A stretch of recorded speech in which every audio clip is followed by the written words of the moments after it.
이제 겨울이 다 지나가고 이제 어제 보니까 한 12도, 13도까지 올라가는데 이 따뜻한 봄날에 하나님께 저희가 더 예배드리고 또 기도하는 그런 날이 따뜻한 봄날이 되기를 저는 바랍니다. 미국의 뉴욕에 가시면 한인교회 중에 아주 오래된 퀸즈 한인 장로교회가 있습니다. 이 교회 담임 목사님이 김성국 목사님인데 제가 말씀을 쭉 한번 듣다가 이분이 하시는 그 말씀이 참 기억에 남아서 나누려고 합니다. 전날 신학교에 입학 면접 시험이 있어서 이 목사님이 그 신학교 이사장 또 교수님이라 이제 가서 면접을 보는 거죠. 근데 그 중에 한 학생이 나이가 꽤 들어 보였답니다. 아무리 봐도 학생이라고 하기보다는 교수님에 더 어울리는 분인데 한번 물어보는 거예요. 어쩌다가 오셨습니까? 했더니 그분이 예, 원래는 제가 한국에서 포항공대에 박사 학위를 받아서 미국에 13년 전에 왔고 그때부터 지금까지 미국의 한 대학에서 공대 교수로 학생들을 가르치고 있습니다. 그러니까 교수님이 맞는 거예요. 근데 이분이 신학교 입학하면 그 공대 교수를 내려놓고 들어오는 겁니다. 그래서 이 목사님이 아무리 생각해봐도 좀 의아해서 아니 그걸 다 내려놓고 신학교에 들어오는 거냐고 했더니 그 이유가 뭐냐고 그랬더니 교수님이자 신학생이 되려는 이분이 이렇게 얘기했다는 거예요. 저에게는 소원이 하나 있습니다. 많은 자들과 천국에 가는 소원입니다.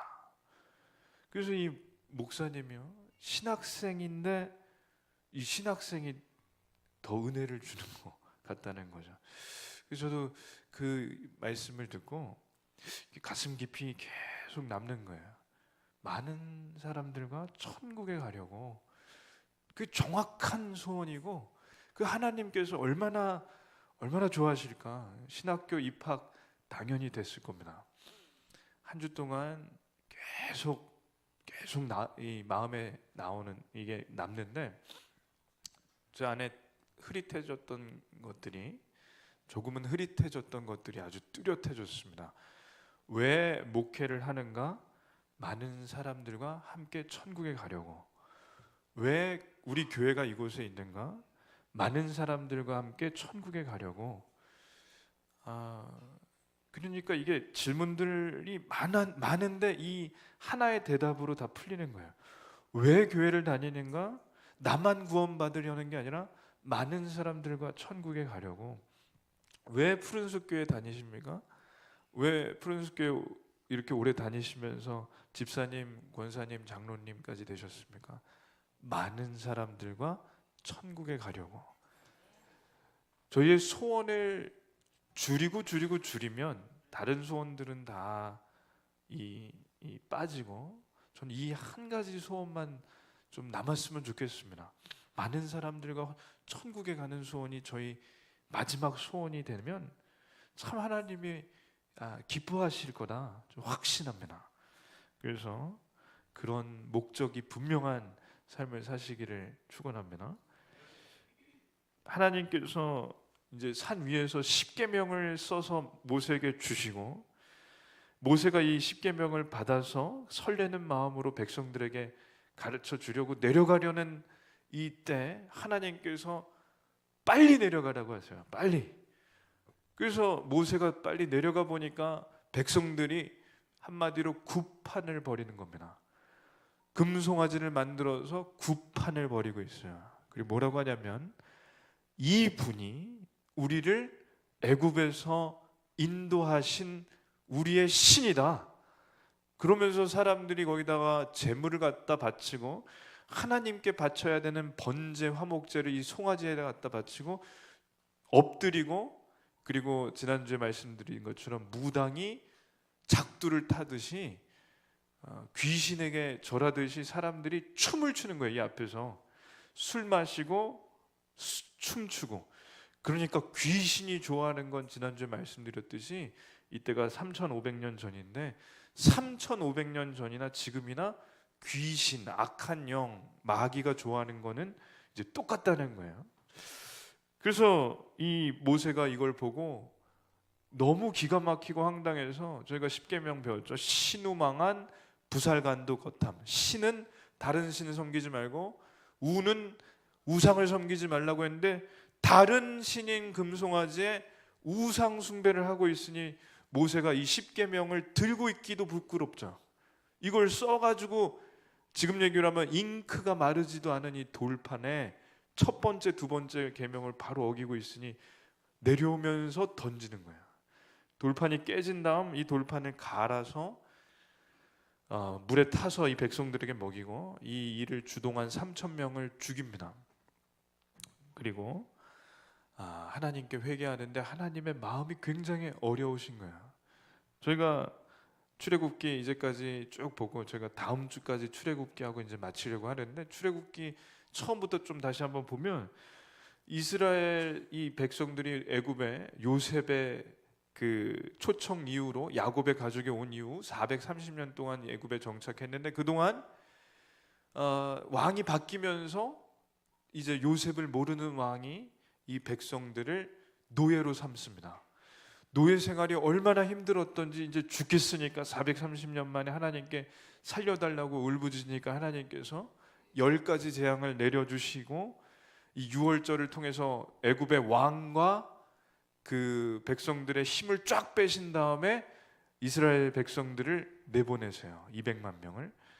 그래서 홍해를 갈라주셨고 홍해 가른 다음에 이 쫓아오는 이집트의 병거와 이 군사들을 수장시키신 다음에 배고플 때 먹을 게 없으니까 저 백설기 같은 만나를 주셨고 메추리 새 떼를 보내주셔서 저 메추리 쇠고기를 주시고 물이 떨어질 때는 르비딘 같은 오아시스 우물을 주셔서 물을 마시게 해주시고 어디를 갈지 알 바를 모르는 이 백성들에게 구름 기둥을 내비게이션으로 사용하셔서 앞을 인도해 주시고 추울 때는 밤에 불 기둥으로 불을 쬐게 해주셨어요.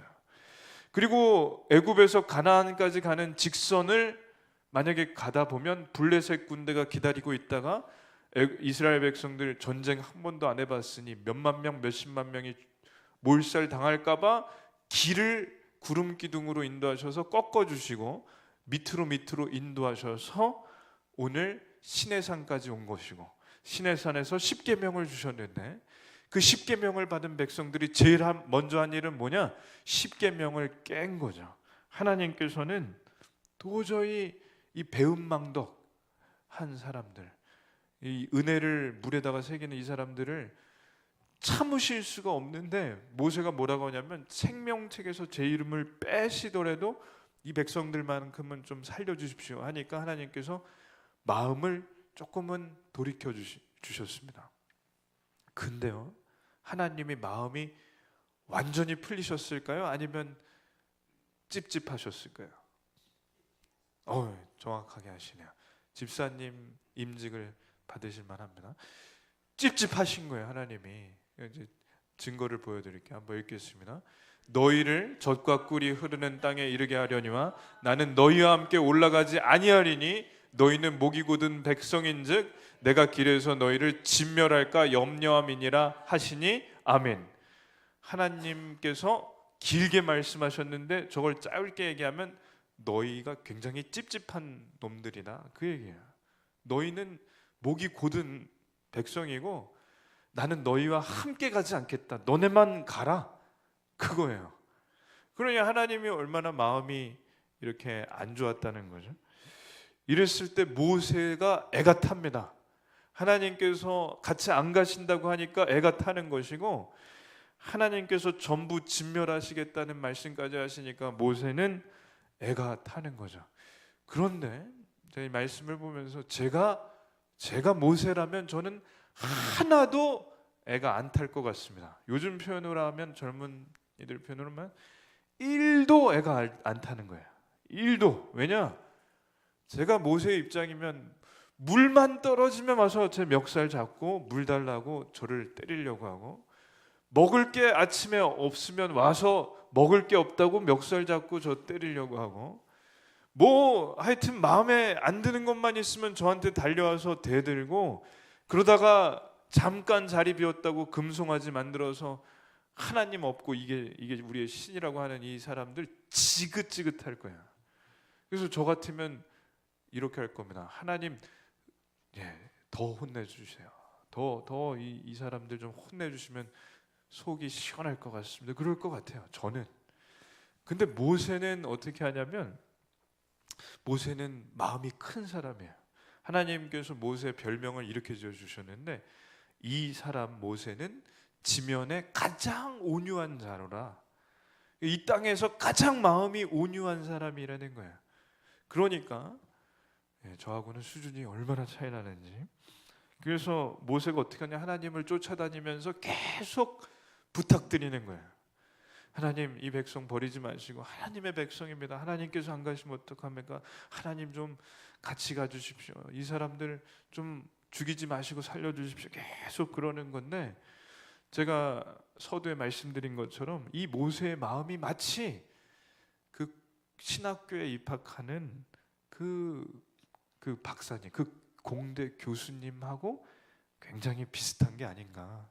많은 자들과 천국 가겠다는 그 소원이 있는 분처럼 이 모세도 이 백성들 지긋지긋할 텐데 이 사람들 하나님 버리지 말아 달라는 게 그 마음이 그 마음인 것 같아요.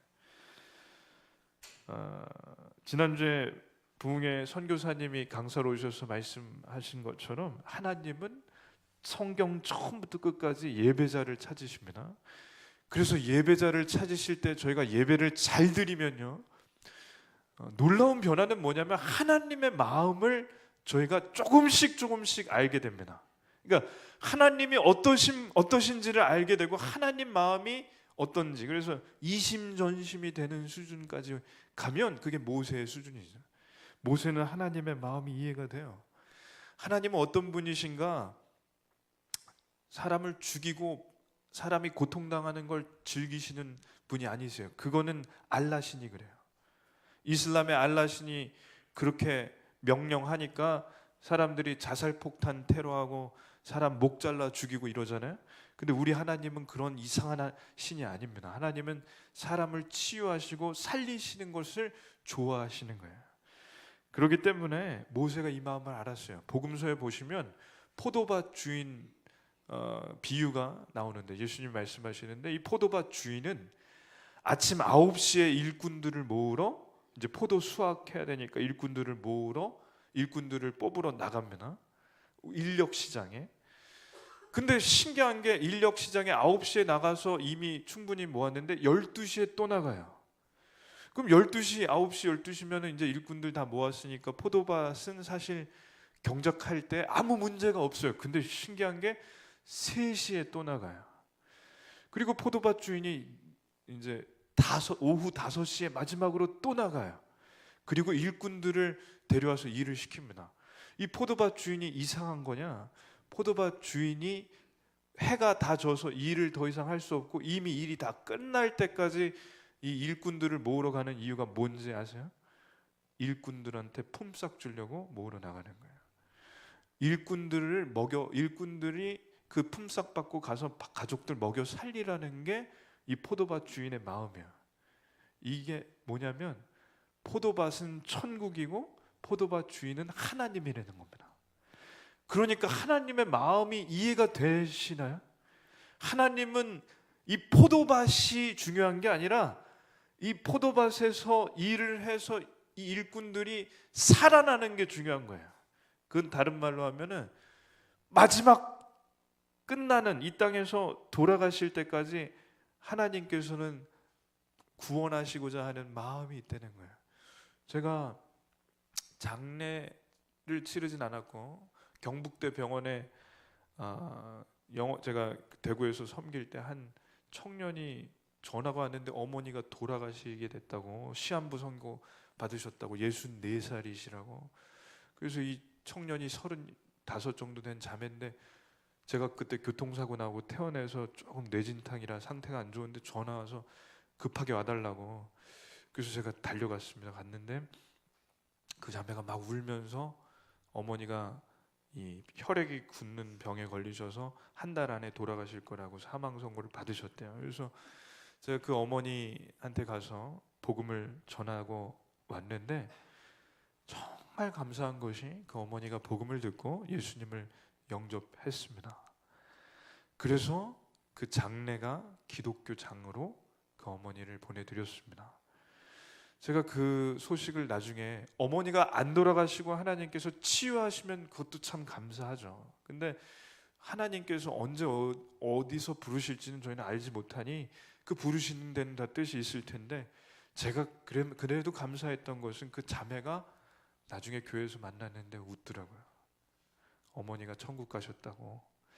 그러니 목회자에게 가장 큰 기쁨은 성도가 되어 믿지 않는 사람이 이 포도밭에 들어와서 일을 10분이라도 5분이라도 해서 하나님 나라 가는 게 저는 소원입니다.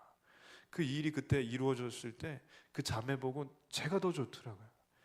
그게 하나님 마음이라는 거예요. 저가 원하는 게 100이라면 하나님께서는 100만 배 원하시는 일이 일어난 거죠. 그래서 모세가 하나님께 계속 부탁드린다. 한번 읽겠습니다. 이 족속을 주의 백성으로 여기소서. 주께서 친히 가지 아니하시려거든 우리를 이곳에서 올려보내지 마옵소서. 주께서 우리와 함께 행하심으로 나와 주의 백성을 천하 만민 중에 구별하심이 아니니까. 이걸 줄이면 무슨 얘기냐? 하나님 저희와 같이 가주세요. 하나님 저희 버려두지 마세요. 저희 그냥 내버려두지 마세요. 저희 좀 살려주세요. 저희들 다 같이 하나님께 나아가기 원합니다. 그랬을 때 하나님께서는 모세의 이 간청, 이 마음을 굉장히 기쁘게 보십니다. 그래서 모세와 두 번째로 시내산에서 40일 동안 함께 하십니다. 그리고 이렇게 말씀하십니다. 한번 읽겠습니다. 여호와께서 모세에게 이르시되 너는 돌판 돌을 처음 것과 같이 다듬어 만들라.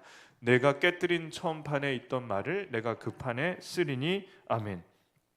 첫 번째 돌판은 네가 깨뜨렸으니까 두 번째 돌판은 네가 구해와라, 이런 거예요. 그래서 하나님께서 모세에게 이 말씀을 하시는데 모세가 이 돌판을 이제 깎아서 만드는데 쉽지는 않습니다. 근데 어렵지도 않습니다. 왜냐하면 첫 번째 돌판을 모세가 봤기 때문에 그걸 따라서 만들면 되니까 아주 쉬운 건 아니나 그렇다고 극도로 어려운 건 아니에요. 할 수 있어요. 그래서 돌판을 이렇게 깨서 만들어서 아침 일찍 올라 시내산에 가는데 이 시내산의 실제 모습이 이 산 위에 다시 올라가는 모세의 마음은 어땠을까? 물론 하나님께서 이렇게까지 말씀하시는 건 다시 기회를 주시는 거라고 생각하지만 불안한 마음은 또 있는 거예요. 두근반 세근반. 왜냐하면 자기 백성들이 사고를 크게 쳤으니까 하나님께서 화를 거두시긴 했지만 하나님은 아직 찝찝한 마음도 있으시다는 걸 아니까 모세가 조금 걱정이 되죠. 그래서 어떤 목사님은 이렇게 설명하세요. 이 모습을 모세가 산 위에 두 돌판을 가지고 가는 모습이 마치 학생 주임이 있는 그 교무실에 사고 친 학생이 불려서 가는 모습이 모세의 모습일 거다. 그래서 모세가 그 돌판을 깎아서 올라가는데 하나님께서 더 혼내실 건가? 여기서 그쳐주실 건가? 그 마음을 가질 때 하나님께서 말씀하십니다. 읽겠습니다. 여호와께서 그의 앞으로 지나시며 선포하시되 여호와라 여호와라 자비롭고 은혜롭고 노하기를 더디하고 인자와 진실이 많은 하나님이라. 인자를 천대까지 베풀며 악과 과실과 죄를 용서하리라. 그러나 벌을 면제하지는 아니하고 아버지의 악행을 자손 3, 4대까지 보응하리라. 아멘. 마지막이 조금 헷갈리긴 하지만 이게 봐주신다는 건가요? 혼내신다는 건가요? 잘 보세요. 나는 하나님이라 스스로 있는 자라. 나는 자비롭고 은혜롭고 노하기를 더디하고 인자와 진실이 많다. 그래서 인자를 천대까지 베풀며 악과 과실과 죄를 용서하리라. 자, 봐주신다는 건가요? 혼내신다는 건가요? 봐주신다는 거예요. 예, 나는 마음이 못된 아주 좁은 하나님이다. 그러면 혼내신다는 건데 나는 자비롭고 은혜롭고 노하기를 더디한다. 그래서 모세가 이 말씀 듣고 감을 잡았어요. 하나님께서 봐주신다는 거구나. 그래서 하나님의 마음이 풀리신 것을 알고 모세의 마음도 확 풀립니다. 그래서 모세가 가져온 돌판에 하나님께서 십계명을 직접 써주십니다. 첫 번째 십계명 돌판을 받을 때는 엉겹결에 받았는데 이번에 두 번째 받을 때는 모세가 감개무량해요. 왜냐하면 이 십계명을 받기까지 편지풍파, 금송아지 편지풍파를 한번 심하게 겪었기 때문에 이게 얼마나 귀한지를 모세가 아는 거죠.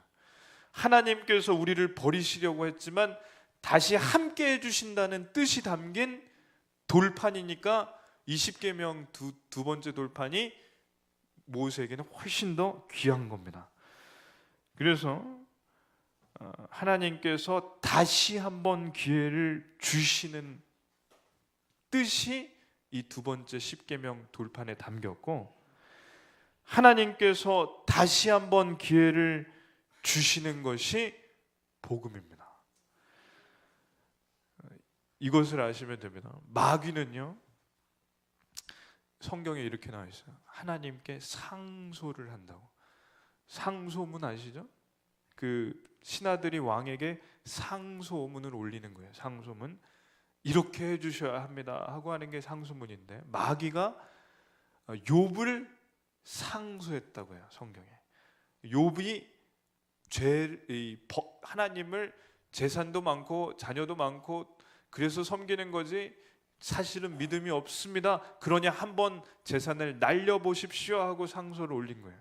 그렇듯이 마귀는 지금도 상소를 해요. 상소. 어떤 상소를 하냐? 우리에게도 똑같이 하는데 우리를 이렇게 하는 겁니다.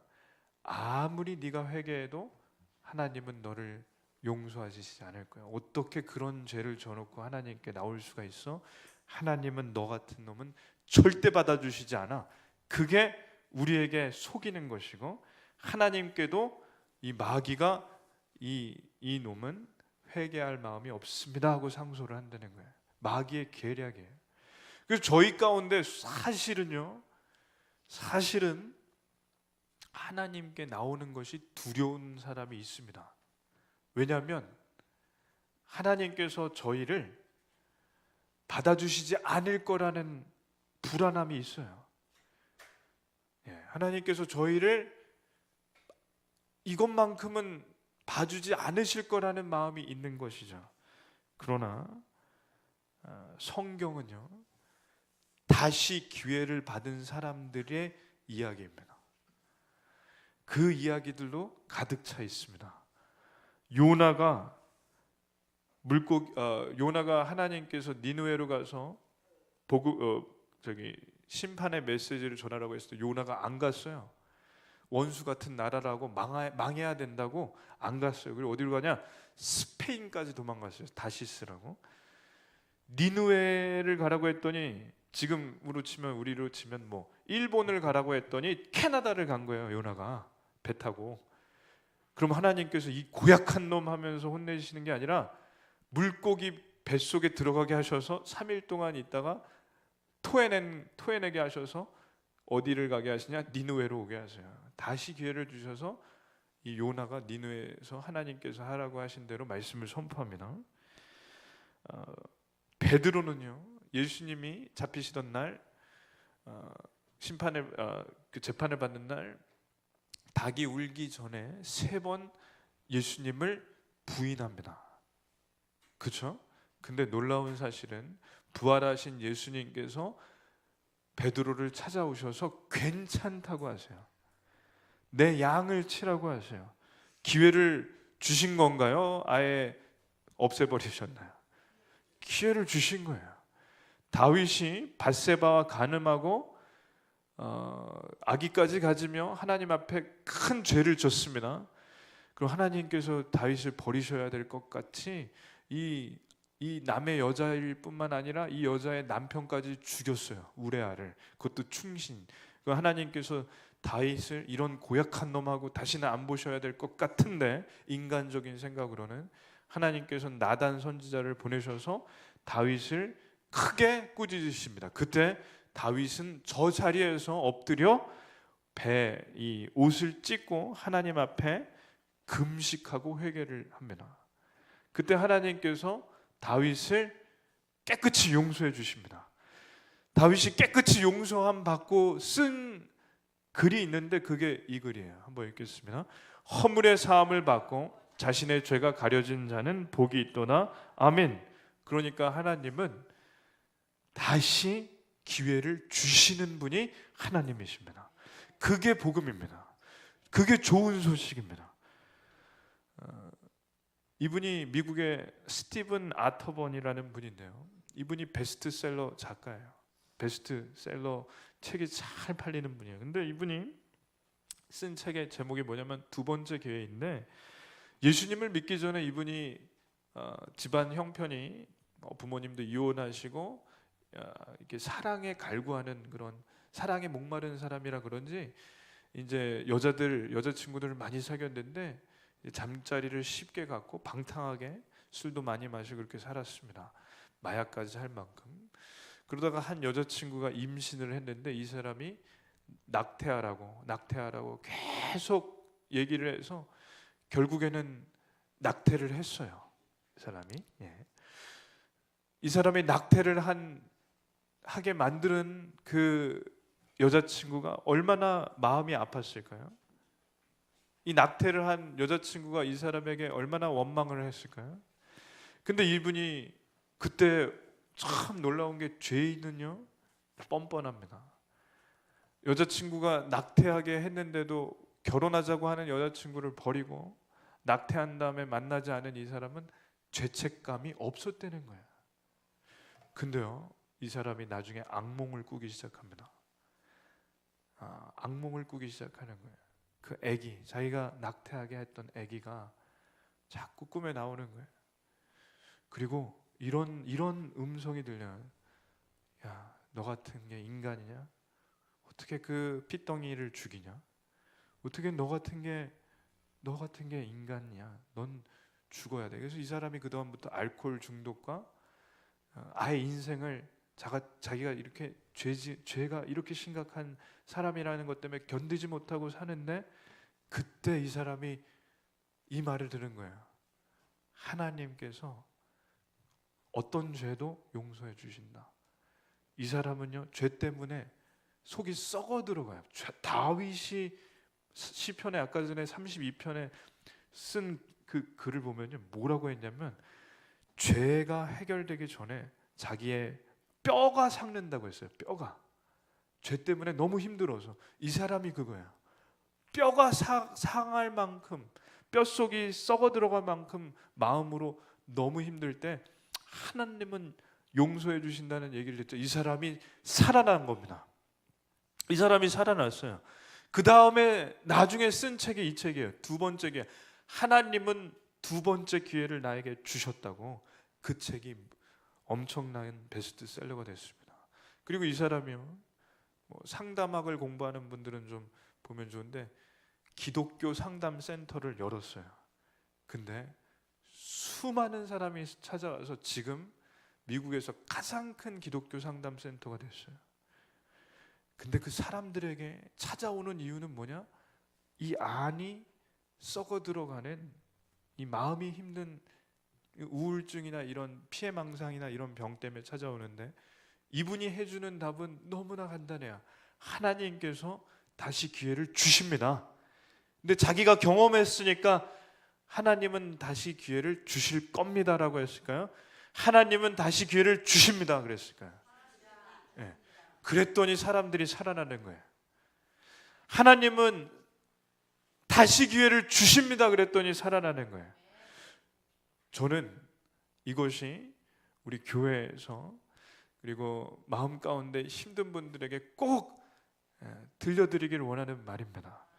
하나님은요, 반드시 두 번째 기회를 주시고 두 번째만 주시는 게 아니라 세 번째도 주시고 네 번째도 주시고 계속하여 기회를 주십니다. 왜냐하면 하나님은 자비롭고 은혜를 주시는 분이라고 하셨기 때문에 그러십니다. 모세가 하나님께서 다시 함께 하신다는 말씀을 해주시고 40일 만에 시내산에서 내려옵니다. 그때 처음이랑 똑같이 이 두 돌판을 안고 내려오는데 백성들이 조금은 불안한 마음이 있죠. 백성들이 또 사고치진 않을까. 근데 백성들이요, 이번에는 딴짓 안 하고 정신 차리고 모세를 기다립니다.